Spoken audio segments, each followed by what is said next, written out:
everyone, welcome back. In this video I'm going to be reviewing my recently acquired scale trains C40-9.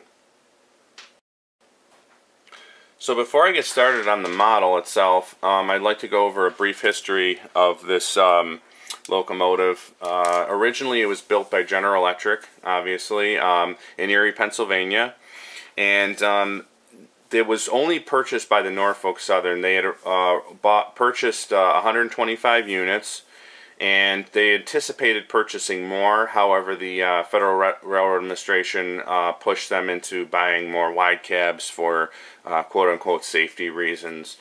And you know, the cool thing is it kind of made these a treat to see when you were rail fanning, because there wasn't that many of them out there. And then, you know, they originally purchased these in 1995, and then in 2015 they had taken one of the fleet. So the numbers were 8764 up to 8888, and so they grabbed the 8879, and they equipped it with some upgrades, which was done by American Motive Power. And what they wanted to see is they switched the traction motor to an AC motor. They equipped it with a wide cab. They, you know, that upped the kilowatts by about 300, and you know, it had a couple other technology features. Not all that I'm aware of, but basically what they were trying to see if it was feasible to convert these units to AC traction is from an economical standpoint. And they apparently did, because in 2019 they were all taken out of service and converted to AC 44 C6M units.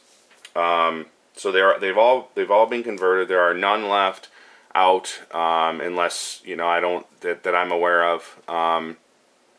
And one of the cool details I wanted to point out is that these all came equipped with roof-mounted air conditioning systems. So the nickname that was the top hat. We used to call this the top hat unit.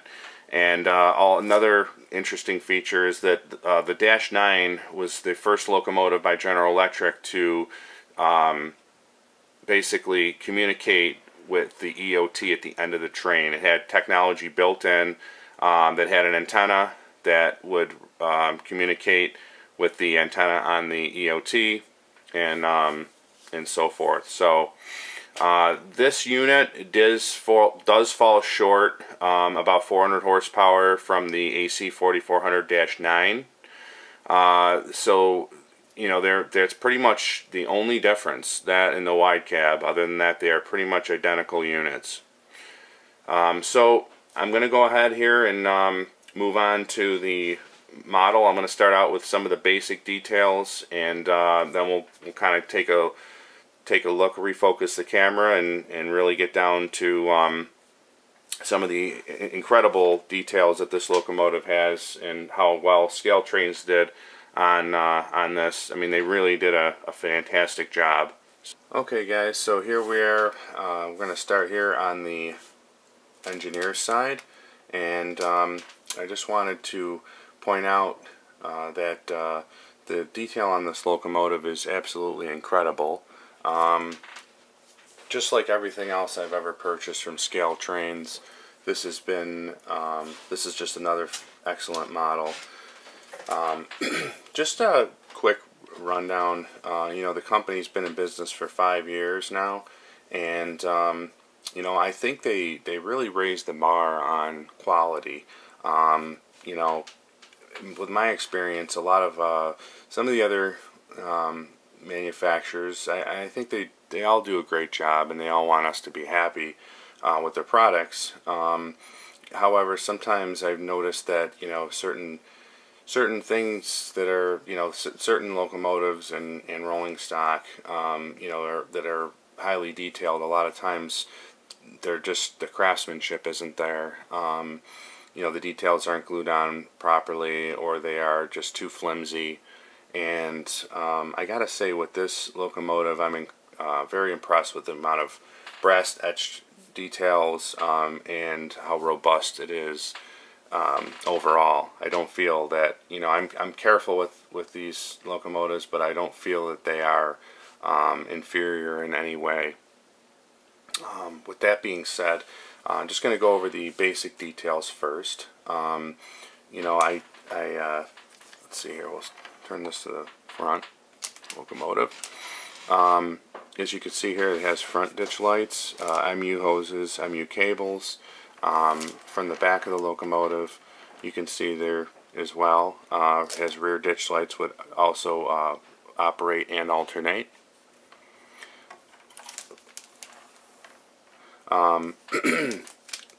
One of the distinct features with the C40-9 was the rooftop air conditioner, and that gave it its distinct nickname of the top hat unit. You can see some of the spitter valves. I'm going to go through and show you some of the air lines and MU, some of the different electrical lines and all the underbody details. I'm going to take the camera here, probably off the tripod. It's probably the easiest way, but moving here on the conductor side of the locomotive, you know, you can see there's obviously, you know, wipers and some of the other basic details and such. One thing I want to point out, which is really neat here, is the these air vents, these air intakes. I don't know, they're not yellow, they're not, well, I guess they are yellowish white, but I thought it was really neat how they are their own color, and they really stick out, and the detail is, those little details are just really what I think makes this company a little bit superior above some of the others.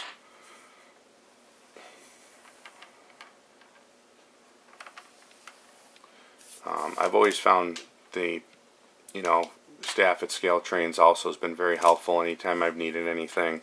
I just wanted to mention a couple years back in 2017, I had ordered 2 Norfolk Southern Tier 4 GEVOs, and actually showed up with sound 3 GEVOs, Tier 4 GEVOs, and I had one was an NS I had ordered, and a CN, and I wound up getting 2 CNs with sound, and the 2 CNs were the same number. So I looked on my invoice, and I noticed that I'd only been billed for 2 locomotives, and I had 3. So you know, I won't lie, we're all human. It didn't run past my mind to keep it, but at the other end I said, you know, this is not the right thing to do. And also, you know, the company being 5 years old, you know, it's probably running through logistical issues and growing pains. So anyway, I you know, got a hold of the staff there and mentioned that to them, and they were very grateful. And I was really happy, especially that the fact that they were a small company just getting started, that, you know, to do something like that it made me feel good. So anyhow, I'm going to go ahead and take the camera here off the tripod and give you guys a little bit of a better look at this locomotive, and then after that we'll go ahead and put it on the layout and give you guys a review of the sound and some of the features that it has. Okay, so I got the locomotive up on the layout, but this is the first LokSound version 5 decoder that I've owned. So I wanted to crack the manual open and see you know, if any of the functions have changed. Some of them are similar, but I did happen to notice that they have a DPU mode, which I found really cool, and they just incorporated this, you know, just given the fact that railroads, especially, you know, Norfolk Southern, I know CSX, have adopted this, and you know, into their systems. Okay, so I just brought the locomotive over to the Yang Mills yard, and I've already reprogrammed the address from the factory set address of 3 to 8791, and I'm going to go ahead and initiate the startup sequence, which is function 8.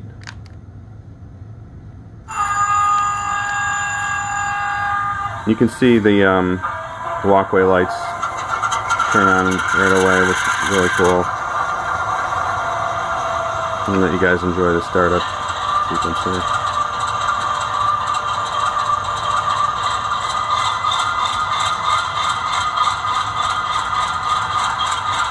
Prime mover sounds really nice. It's real deep, raspy, very realistic sounding. Go ahead and ring the bell here.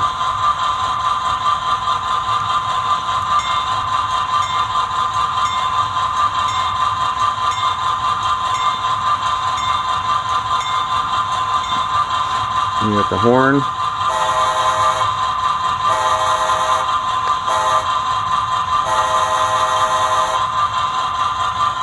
Go ahead and pan over here to the front of the locomotive and show you guys the headlight and ditch lights. You can also see the pilot, the light in the front of the pilot there, or the pilot walkway light is lit up as well. We got the ditch lights on.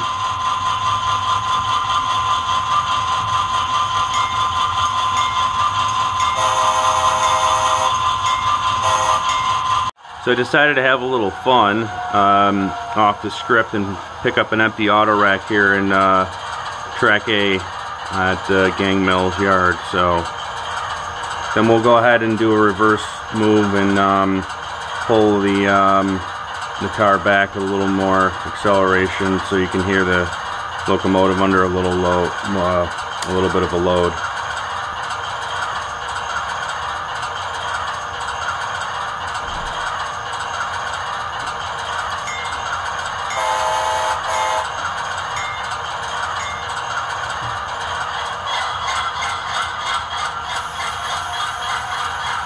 You hear the air release there, it's pretty cool.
I just can't get over how awesome this locomotive operates. The control on it is well beyond what I was expecting.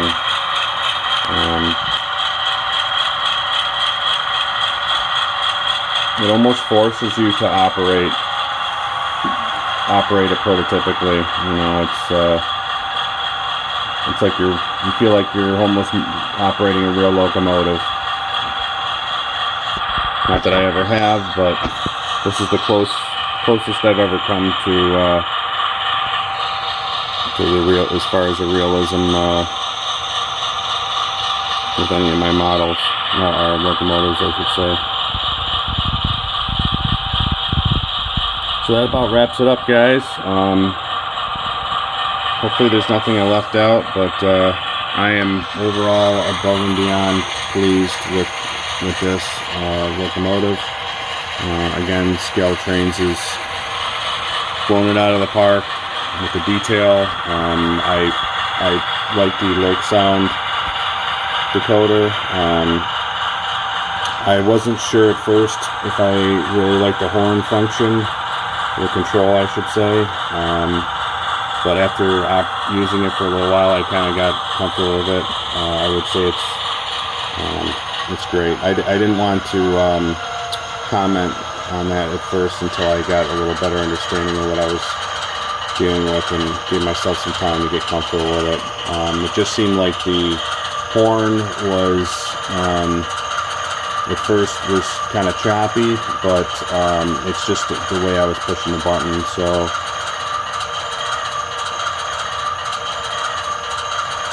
yep, so this, thanks again for watching, and we'll go ahead here and do a shutdown sequence, and we'll see you next time.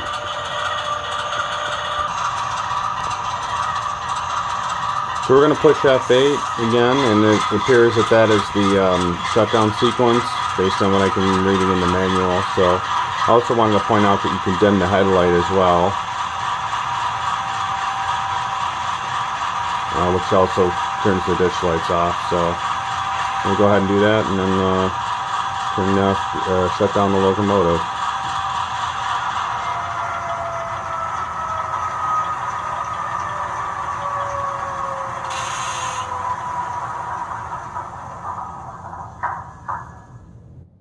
Thanks, guys. We'll see you next time.